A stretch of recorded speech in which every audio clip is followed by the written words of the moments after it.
Otra vez, muchas gracias por estar aquí con nosotros, por su puntualidad, por su entusiasmo. La verdad, la mesa directiva siempre está muy alegre de poder ver que queremos seguir haciendo que el colegio crezca, que seamos amigos, que seamos compañeros, que hagamos una alianza más fuerte día a día, y eso no podríamos hacerlo sin el apoyo de todos y cada uno de ustedes. Como avisos generales, es reiterarles la invitación para que se inscriban a nuestro curso internacional. Yo sé que inclusive a los profesores les he pedido que nos hagan su aportación de los 500 pesos. No lleva otra finalidad y les prometemos al final hacer las cuentas muy claras y transparentes, y mucho más porque además el doctor Marrufo nos marcó una línea que tiene que ser igual de estricta que él era, y les prometemos que la doctora Angélica y su servidor estamos haciendo ese esfuerzo. Y si les pedimos de esta pequeña aportación es precisamente porque queremos garantizar un extraordinario curso al nivel de ustedes, para que no solo podamos compartir con muchos doctores de gran prestigio, sino que además podamos aprender, convivir y pasar un bonito etapa en nuestro curso. Como ustedes pueden ver, hay temas controversiales muy interesantes, como el de ginecología regenerativa, en donde los maestros, algunos de ellos va a ser en línea, en vivo, desde Argentina, desde Guatemala y desde España inclusive, precisamente porque queremos abordar mucho ese tema que es muy controversial, y obviamente pues precisamente va a estar con nosotros. Y además los demás módulos, pues hay muchos maestros que vienen de diferentes lados, las mesas de debate, va a estar interesante. Sé que no es fácil apartar la agenda todo el tiempo, pero si pudieran, qué mejor. Por eso hicimos el programa de toda la mañana, toda la tarde, de los 2 días, y el sábado hasta mediodía, y estamos ya por confirmar también un evento show con un artista y toda la cosa. O sea, vamos en grande para poder pasarnos la padre, divertido y aprender mucho, que es lo que queremos. Entonces les invito a que nos ayuden con su aportación, y les aseguro que vamos a hacer que sea redituable al 100% ese esfuerzo de ustedes. Muchas gracias. Y bueno, ahora el día de hoy queremos darle las gracias a los laboratorios que nos hacen el favor de acompañarnos el día de hoy. Les vamos a pedir mucho apoyo para Ovestin, es importante, y para Emcelex, que es quien nos va a patrocinar el día de hoy la comida, que ya quienes no la probaron la vez pasada, es riquísima, son los taquitos, bueno, yo le digo taquitos flautas. Están riquísimas. Si la vez pasada no las probaron, hombre, se van a agarrar hasta para llevar. Son muy sabrosas. Muchas gracias por ayudarnos.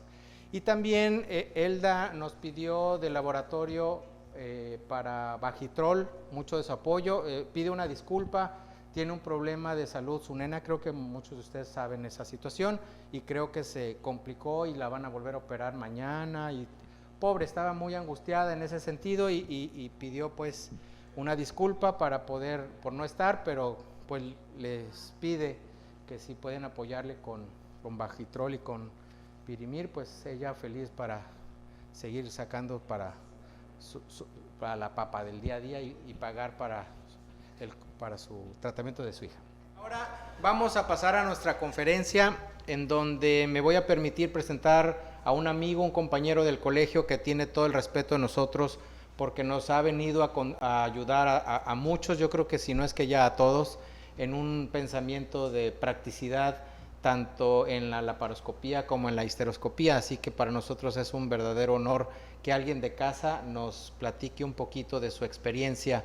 El doctor Javier Aguirre Ocete nos va a platicar de los pólipos endometriales, considerados desde el manejo mismo del consultorio hasta la histeroscopía. Mi estimado doctor, adelante, por favor. Gracias, buenas noches. Les agradezco su presencia.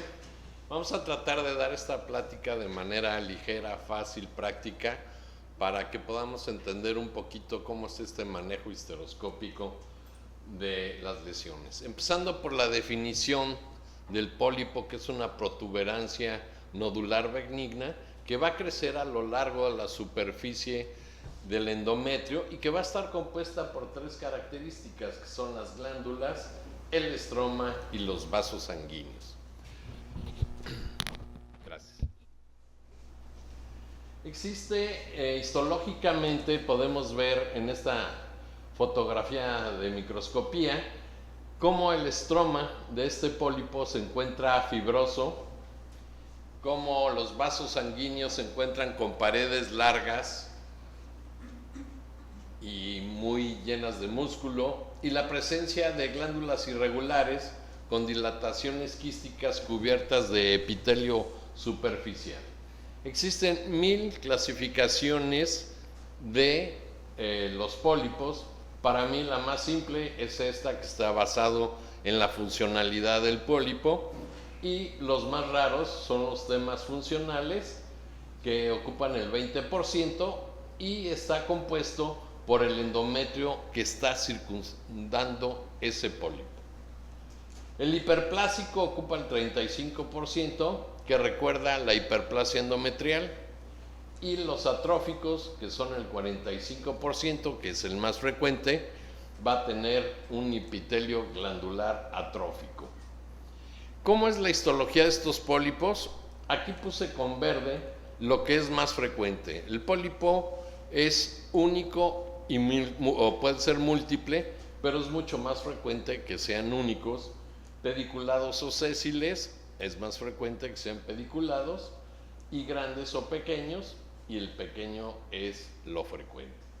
Se confunden con miomas, y la localización pues es muy importante y muy variable, y esto dependerá también del tratamiento y de la práctica y de la experiencia de cada ginecólogo. ¿Cómo es la patogenia de los pólipos? Es muy curioso porque ha ido avanzando. Desde que yo era residente, pues había muchas cuestiones a lo que realmente conocemos ahora. Vemos que es una hiperplasia focal de la capa basal del endometrio, que tiene un origen monoclonal, es decir, que podemos tener ahí cambios en la reproducción celular compatibles con una especie de cáncer, y que va a tener alteraciones cromosómicas, sobre todo en el brazo corto del cromosoma 6 y en el 12. Y va a haber aumento de la metaloproteína y las citoquinas, que son las chismosas entre las células, y ahí se van platicando las células con estas sustancias, y entonces, ya le regresé.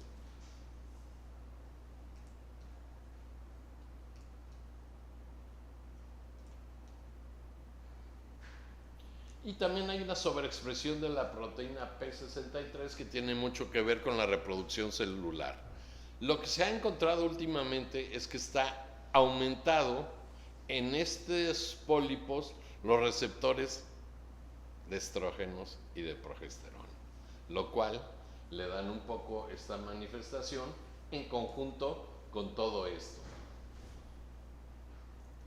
Los pólipos endometriales tienen una variación, como les voy a mostrar más adelante, en todos lados nos van a decir diferentes, desde muy bajo hasta muy alto. La realidad es que es más o menos 1 de cada 5 mujeres va a tener estos pólipos. La edad más frecuente es entre los 49 y los 65, pero lo podemos ver. Yo operé una niña de 13 años con un pólipo. Tenemos que el 15% de los pólipos van a dar un sangrado uterino anormal, sobre todo en edad reproductiva, y el 25% se va a encontrar en la menopausia. También se ha relacionado con esterilidad, creo, aquí tenemos los biólogos de la reproducción, pero más o menos creo que oscila entre un 15-20% de los casos de esterilidad. Ok. ¿Cómo lo vamos a sospechar en la consulta? Pues todos ustedes lo saben, son aquellas pacientes que se presentan con un sangrado uterino anormal, pre o posmenopáusico, esto debido al infarto o a la atrofia, dependiendo de la edad. Generalmente son asintomáticas. Ahora sobrediagnosticamos los pólipos porque prácticamente todo el mundo hacemos ultrasonido y podemos ver más fácilmente esto. Pero la infertilidad es otra cosa que nos puede hacer sospechar esto. ¿Qué dice la literatura? Este artículo es muy bueno, es viejito, pero no porque sea viejito como yo podré comprender, quiere decir que sea malo. Aquí podemos ver que el diagnóstico histopatológico de 4,000 histeroscopías que se hicieron ocupaba un 27% los pólipos. Y de los hallazgos en la histeroscopía en pacientes con sangrado uterino anormal, ocupaba el 33%. Entonces, más o menos sale en proporción que una paciente de cada 3 con sangrado uterino anormal va a tener la presencia de un pólipo. En México tenemos un gran histeroscopista que todo el mundo conocemos, que es el doctor Pepe Alanís, y que en su hospital de concentración él ha hecho 5,000 histeroscopías y encontró 641 pacientes con pólipos. Dicen, pues ahí está muy bajo, pero hay que recordar que es un hospital de concentración donde se envían muchas cosas. Aquí lo importante es ver que en premenopáusicas se encontró en un 75% y en posmenopáusicas en un 25%, que es más o menos lo que reza.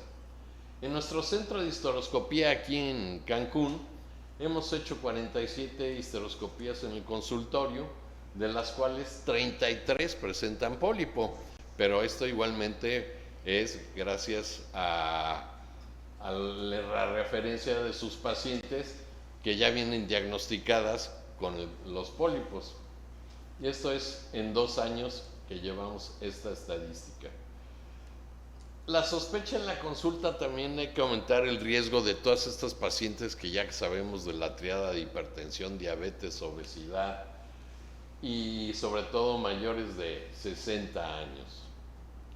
En el 2011 salió en la revista de la Federación de Ginecología y Obstetricia este artículo que publicó el doctor Munro, en la cual se conjuntaron una serie de expertos para poder clasificar el sangrado uterino anormal en orgánicos e inorgánicos, poniendo al pólipo en la serie PALM de palma y COIN de moneda, en la que no son factores orgánicos, y el pólipo se presenta en la parte orgánica.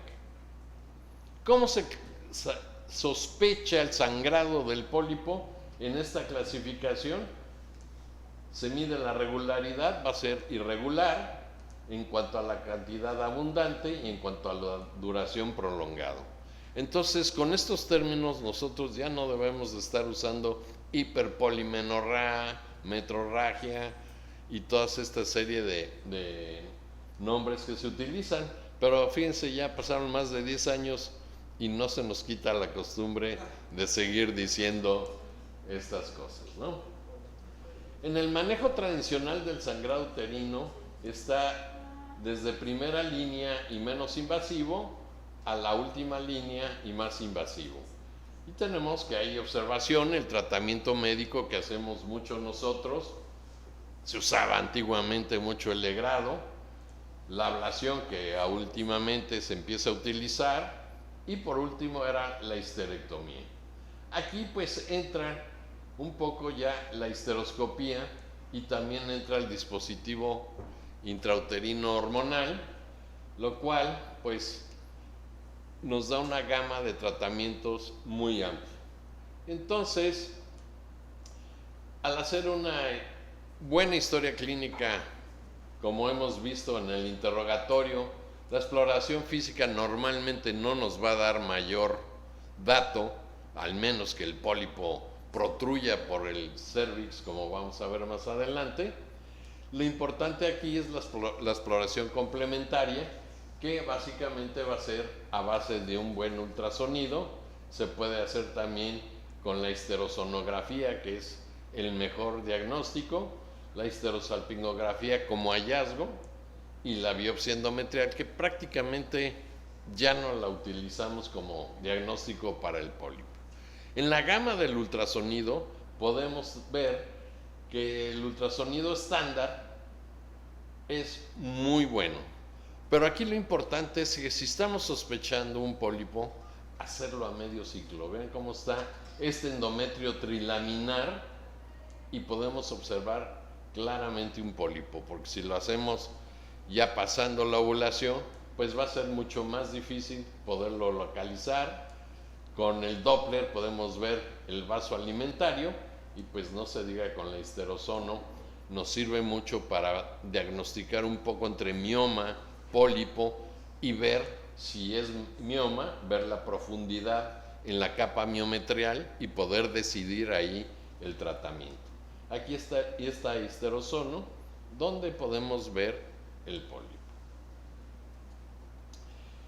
También nos puede servir como, normalmente es como un hallazgo porque no se pide como para diagnosticar un pólipo, pues la tomografía o la resonancia magnética, aunque yo sí utilizo mucho la resonancia magnética cuando vamos a hacer una miomectomía laparoscópica, nos va a servir mucho para ver la ubicación, cuántos son, y no andar adivinando en la laparoscopía, andar ahí disque tocando sin tocar, como le hacemos en la laparoscopía, y poder diagnosticar.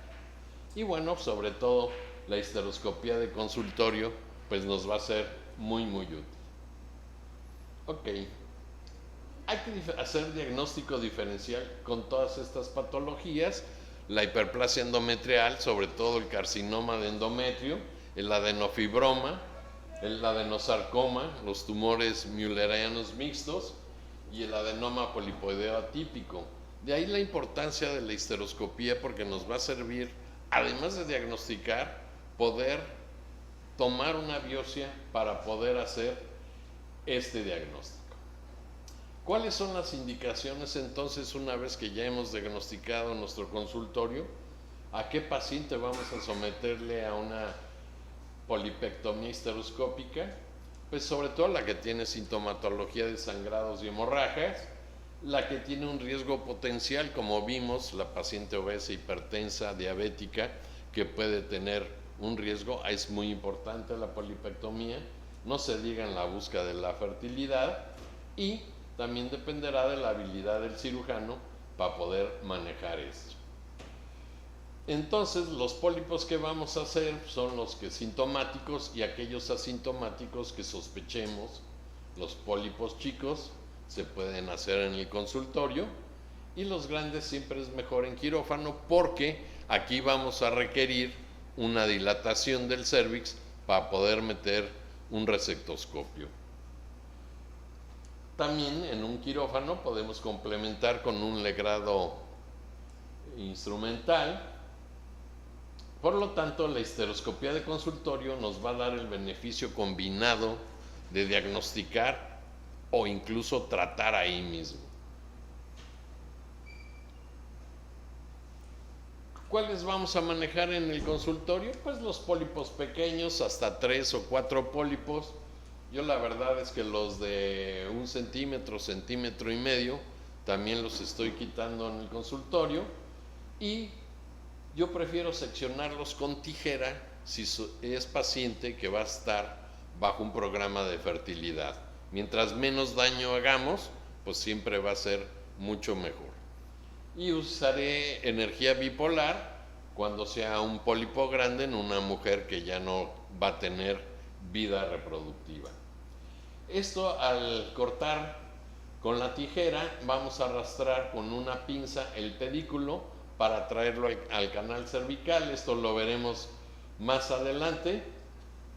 Y los pólipos grandes, pues esto sí hay que usar energía, poder coagular la base.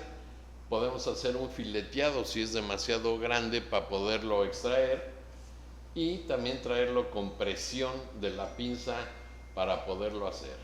Además, estos pólipos grandes se pueden complementar haciendo una ablación endometrial, y podemos reinspeccionar con el histeroscopio para comprobar que la polipectomía ha sido total. ¿Qué requerimientos necesitamos para la paciente? Nada. No hay que preparar el endometrio, no hay que dar misoprostol. ¿Por qué no dar misoprostol? Porque nos va a dilatar demasiado y entonces se nos va a salir el líquido que causa la presión, ¿no? Con la bomba, se nos va a extravasar y entonces vamos a estar luchando ahí con las presiones. Por eso yo prefiero hacer la dilatación a base del histeroscopio. ¿En qué casos podemos usar? A lo mejor en una mujer posmenopáusica que tiene un orificio puntiforme y que le voy a hacer una ablación endometrial o quitar un pólipo muy grande. Y siempre hacerlo en fase proliferativa temprana. Yo a las pacientes les digo, me avisas el día que dejes de reglar, hacemos la cuenta y el día que dejas de reglar, al otro día te hago la histeroscopía y es como mejor nos va a ir. Porque siempre será mejor operar en un lugar abierto que en un lugar donde tenemos mucha flor y que no vamos a poder ver bien la base del pólipo. Por ejemplo, aquí podemos ver en este video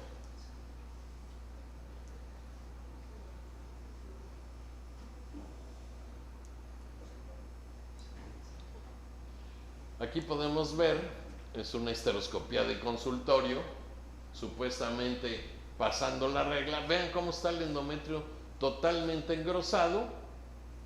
Incluso se ven imágenes polipoides que nos van a confundir y vamos a sobretratar una paciente. ¿Por qué? Porque si es una paciente que estuvo con mucho sangrado y le hemos estado dando hormonales, ese endometrio no va a ser igual, ¿de acuerdo? Vean cómo el histeroscopio aquí se marcó arriba, como si fuera edema del endometrio. Ahí se ve como un pólipo. Siempre podemos tocar con la punta del histeroscopio para valorar, pues, si es pólipo o es un mioma. Vean aquí cómo se ve. Este es un histeroscopio de 1.9 milímetros. La visión no es la maravilla, pero no le va a molestar a la paciente prácticamente nada. Haciendo un poco de historia, que como dice el doctor Navarrete y a mí también siempre nos gusta hablar un poco de historia, fue este señor Bossini, un italiano. En aquella época los aspiracionistas europeos iban a estudiar a Austria o Alemania, que era el imperio austrohúngaro, y ahí fue donde Bossini inventó este aparato que se llama Lichtleiter, que quiere ser conductor de luz en alemán. Y entonces este aparato pues no es precisamente un histeroscopio, pero servía para ver cavidades. Incluso tuvo problemas desde el punto de vista del colegio de médicos, porque pues decía que andaba espiando ahí, ¿no? Luego, en el 1853, el francés de Sormeaux inventó este aparato ya más enfocado a hacer estudios de vejiga y muy parecido ya más a un histeroscopio. Tenía una un mechero de aceite que tenía una buena ventilación y un juego de lentes que permitía visualizar. Pero, pues, repito, lo usaban para explorar vejiga, básicamente. No fue hasta 1869 que Commander Pantaleoni, un italiano, presentó en Irlanda, en Dublín, este trabajo, un comunicado original, en una revista muy afamada de aquella época, examen endoscópico de la cavidad de la mujer. Esta es realmente la primera publicación. Entonces, ya que diagnosticamos, ya que vimos entrar al proceso de la histeroscopía, vemos que la histeroscopía nos va a servir para ver canal cervical, cavidad y ostium. No las trompas uterinas, pero sí la entrada del ostium. Entonces, esto es lo que vamos a ver: ostium, cavidad y cervix. Hay de dos tipos: la diagnóstica y la terapéutica. Aquí hay la gran ventaja que podemos convertir una diagnóstica en terapéutica y resolver el problema.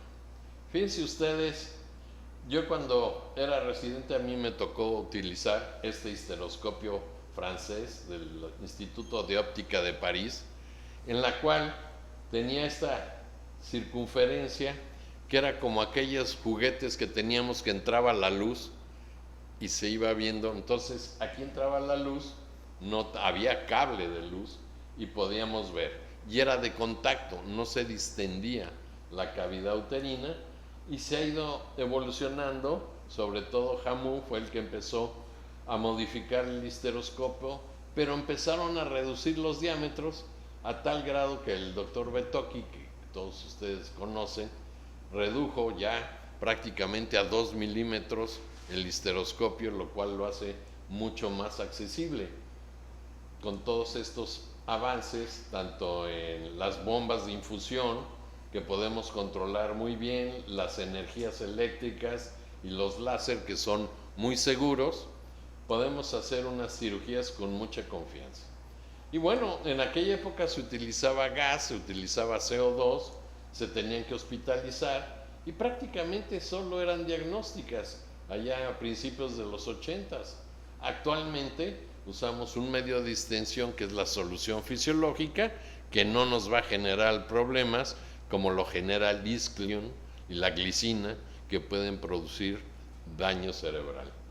Entonces, esto ha hecho que evolucione la histeroscopía, la disminución del diámetro, el hacerlos flexibles y el uso adecuado de las energías.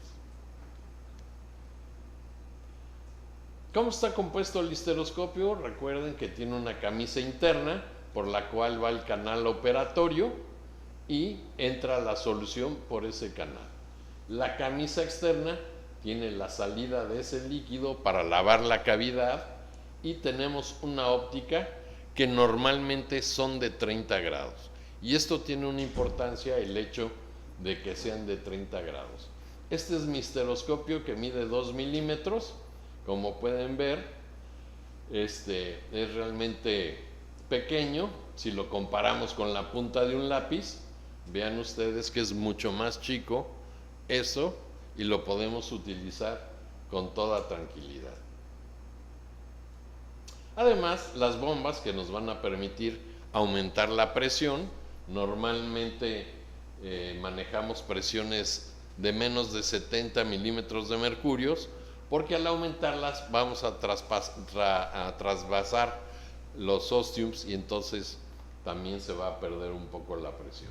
Y podemos aumentar el volumen, en dado caso que haya mucho sangrado, aumentamos el volumen para la circulación del agua. Estos son todos los medios que hay para poder usar distensión. Entonces, como ven, la solución salina pues es isotónica, tiene electrolitos, lo cual nos permite utilizar energía bipolar, y es de baja viscosidad. Los demás son generalmente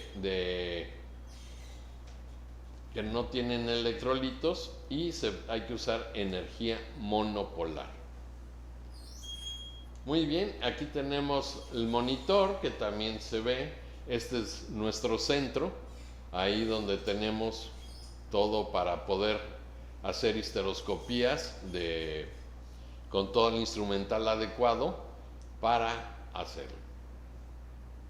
Entonces, ¿cuándo está indicada la histeroscopía de consultorio? Cuando sospechamos cualquiera de estas patologías, cuando hay un sangrado anormal, cuando hay infertilidad, o cuando estamos sospechando una malformación congénita. Pero además nos va a permitir evaluar el número, la localización y el tamaño de las lesiones. Créanme que no es lo mismo operar un pólipo en el fondo del útero que en la pared anterior o en la pared posterior. En la pared anterior y en la pared posterior es muy sencillo, y en la pared fúndica es mucho más difícil, como mostraré en un video, y en las paredes laterales también es un poco complicado. Entonces el histeroscopio pues tiene que pasar por el orificio interno y nos va a permitir evaluar cómo se encuentra este orificio interno. Tenemos la mala costumbre de cuando metemos el histeroscopio, pensamos que es de 0 grados y lo queremos meter derecho. Eso es un gran error. El histeroscopio se tiene que meter con el orificio interno en el radio de las 6 porque es de 30 grados. Si lo queremos meter así derecho, lo más seguro es que perforemos o laceremos o hagamos alguna situación especial. Este es el punto crucial. Lo más difícil de la histeroscopía es pasar el orificio interno. Ya una vez pasado el orificio interno, es importante en este nivel evaluar cómo está la cavidad, que se vean ambos ostium. Es lo normal que colocando el histeroscopio aquí se tengan que ver ambos ostium. Si no, nos está hablando de una cavidad que no es normal. Y ver sus dimensiones, cómo se encuentran. Y así podemos ver también los ostium, valorar si están permeables, colocando burbujas de aire y se van a ir por el ostium y así podemos saber si hay permeabilidad. En cuanto a las técnicas de acceso a la histeroscopía, pues vamos a ver, tiene volumen ahí para que se oiga. Así está bien, procura no moverte. Sí.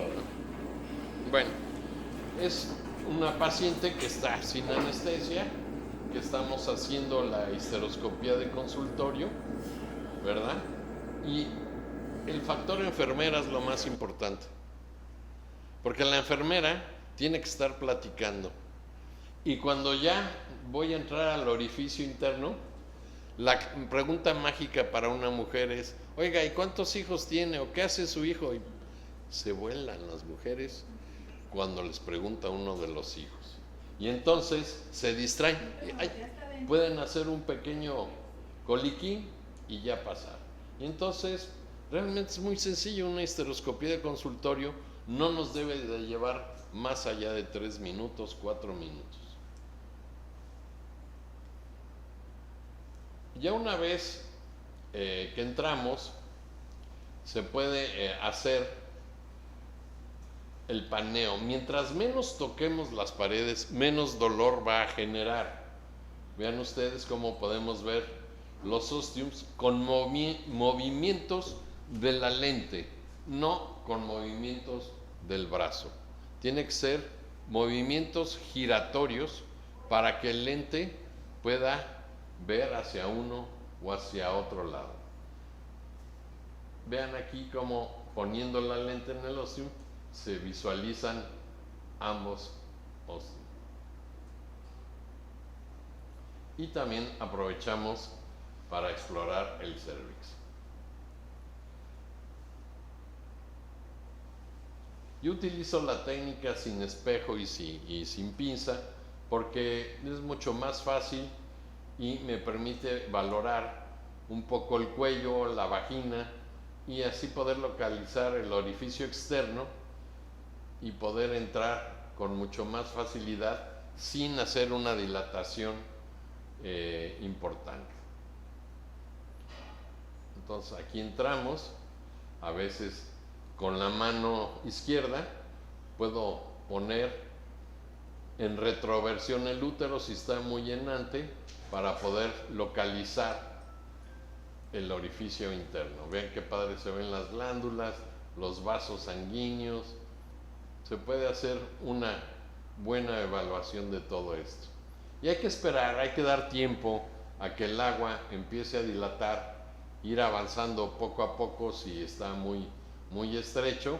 A veces nos podemos ayudar con una pinza para ir abriendo camino, sobre todo cuando hay un problema de Asherman, pues es difícil a veces localizar el orificio interno.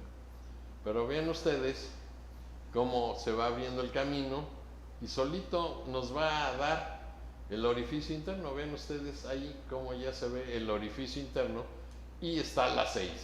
Vean cómo se mete a las 6 para poder entrar.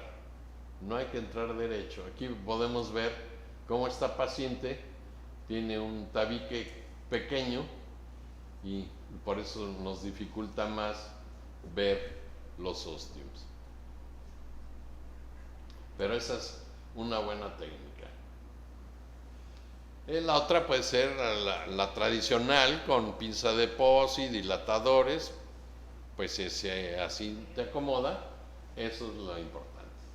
¿Hay contraindicaciones? Sí hay contraindicaciones, sobre todo cuando hay infección, cuando hay úteros muy muy grandes, que ya cada vez es menos contraindicación, un sangrado excesivo porque no nos va a permitir ver nada, y cuando hay cáncer cervicouterino.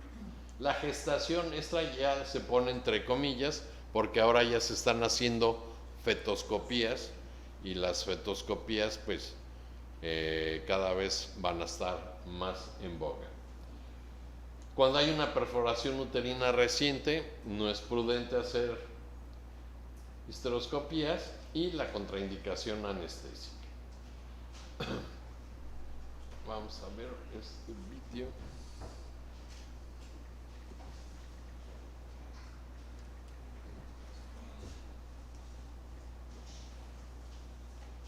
Ya se nos atoró.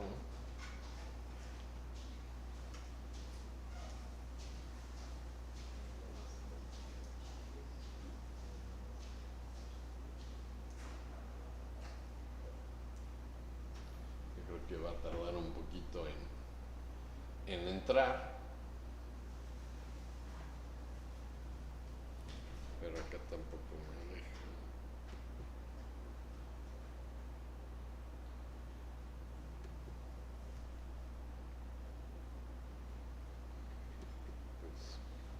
Por alguna razón extraña me están boicoteando.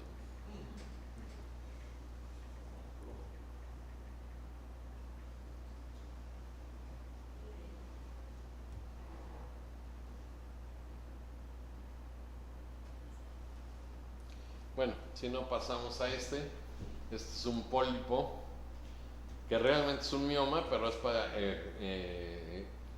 darles un ejemplo de la pared anterior. Vean ustedes, está en tiempo real. Vean ustedes el tiempo que se tarda uno en hacer este tipo de cirugías. Lo difícil es dilatar el cervix de manera adecuada. Y vean ustedes, en menos de 2 minutos se puede quitar el pólipo perfectamente bien, y además hacer hemostasia y checar que se haya quitado completamente. Entonces vean, con estos aparatos, la energía monopolar a mí no me gusta porque genera mayor daño al tejido. Me gusta más la energía bipolar, que es más precisa. Y vean cómo se quedan los cachitos, que los podemos extraer con la misma asa. Podemos ir trayendo todo esto.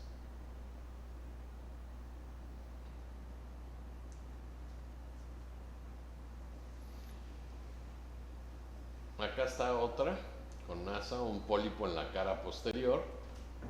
Vean ustedes como el corte es mucho más fino, no lesiona tanto el tejido, sobre todo si es una paciente, repito, con deseo de embarazo. Podemos checar la hemostasia y ver que todo se haya extraído. Los pólipos en la pared lateral, este pólipo lo quitamos con tijera. Vean ustedes, aquí está el pólipo, que está bastante gruesito, y pues no alcanzamos a ver muchas veces bien la base por el lugar donde se encuentra. Entonces hay que volverse mañoso y empujar con la tijera la pared y calcular. A mí me gustan las tijeras, yo les llamo de perico, que nada más se mueve una patita, no las dos, porque así me puedo yo guiar dónde voy. Vean ustedes aquí cómo se empieza a cortar el pólipo rápidamente. Y esto que voy a hacer, y lo hizo a propósito, es un error mío. así se debería dejar el pólipo, sin cortarlo totalmente, ¿sí?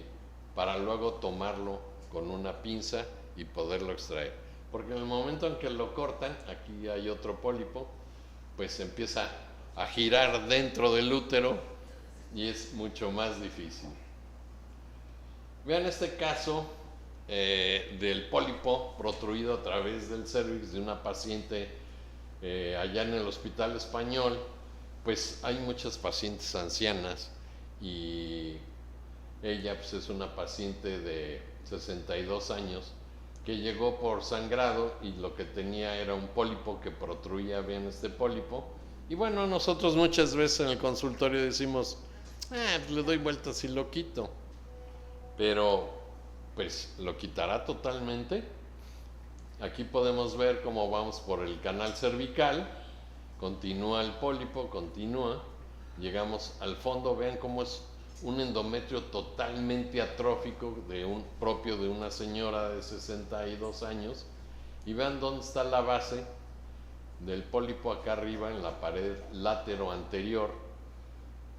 Ahí está el pólipo, vemos los ostium. Para ubicar siempre hay que ver el ostium porque es nuestro semáforo, son los fantasmas de la carretera que nos van a guiar. Si no vemos los ostiums es peligroso. Y entonces vamos a empezar a cortar este pólipo, igualmente moviendo con el histeroscopio, haciendo la maña de moverlo, bajarlo para poder ver la base. Vean como ahí ya bajamos el pólipo y empezamos a cortar con las tijeras de perico la base perfectamente bien identificada para poderlo hacer. A veces, si está muy vascularizado, bueno, podemos utilizar energía primero para quemar un poco los vasos y posteriormente utilizar la tijera. Entonces aquí ya se está cortando.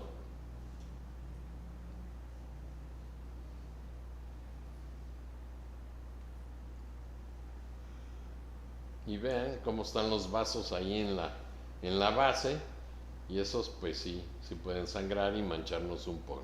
Las histeroscopías hay que hacerlas rápido, es como verle la garganta a un niño. Si no lo hace uno rápido, ya va a ser más difícil. ¿Por qué? Porque se dematiza el endometrio. Esto es como las alfombras. ¿Qué le pasa a las alfombras cuando se mojan? Se esponjan. Lo mismo le pasa al endometrio.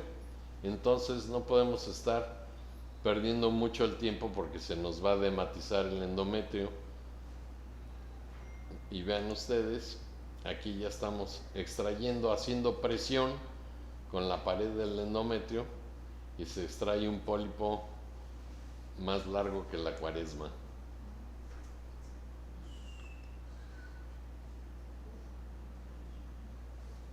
Y podemos checar la coagulación. ¿Qué hay de nuevo? Pues está el roticulador, que es este aparato que utilizan los ortopedistas para limpiar las rodillas, las articulaciones. A mí en lo personal no me gusta porque un pólipo en el fondo uterino difícilmente lo vamos a quitar, cuesta como $1,5 millones y para un mioma sí es extraordinario, por eso se quitan rapidito. Complicaciones, pues sí las hay como todo procedimiento médico, pero son extremadamente bajas y extremadamente raras, menos del 1%. Y estas complicaciones muchas veces se deben a una mala selección de la paciente, pero sobre todo por un material quirúrgico inadecuado. Esa es la causa número 1 de complicaciones en histeroscopía, o hacer mal uso de la técnica. Fíjense, la COG dice que es del 0.22 al 4.44 de frecuencia de complicaciones. ¿Y cuál es la principal? Laceración cervical.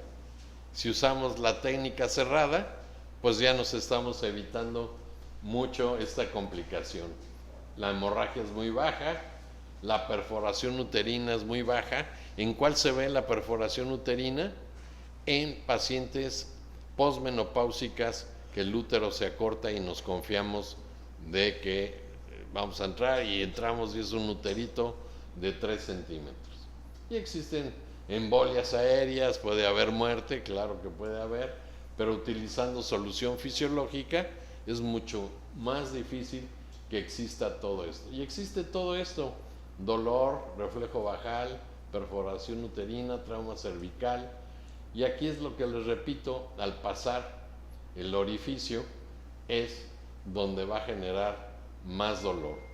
Pero a su vez que genera dolor, esto lo vemos en nulíparas posmenopáusica, que está más cerrado, puede crear una reacción vagal, un reflejo vagal, y entonces sí nos ponemos a parir chayotes, porque ahí sí puede haber una pérdida del conocimiento, sudoración, náusea, y en el consultorio pues sí nos pueden llevar un buen susto si no estamos preparados.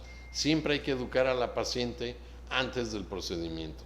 Hay que explicarles, todo el tiempo estarles hablando, todo el tiempo estarles... vean ustedes, les va a pasar este video, lástima que no está la música, lo que es una mala técnica, una mala utilización de un instrumento que no se debe utilizar, un resectoscopio, para quitar esta lesioncita que está ahí, que se puede quitar con tijera. Vean ustedes cómo está ahí. No está viendo el instrumento, la punta del instrumento, y ya se aventaron aquí una perforación que nada más llegó a la vejiga, ¿no? Entonces, y todavía le siguió dando y haciendo, ¿no? Entonces, es una mala indicación, mala utilización de un instrumento en una patología que realmente no la merecía. Conclusiones: procedimiento diagnóstico operatorio inmejorable para este tipo de patología. El costo-beneficio pues es muy económico. Procedimiento ambulatorio, una recuperación inmediata con complicaciones mínimas. Muchas gracias. Gracias. Muchas gracias al doctor Javier por su extraordinaria ponencia, y no crea que porque era de casa no lo íbamos a chiquear igual que a todos nuestros profesores. A nombre del colegio reciba por favor nuestra gratitud y un pequeño detalle.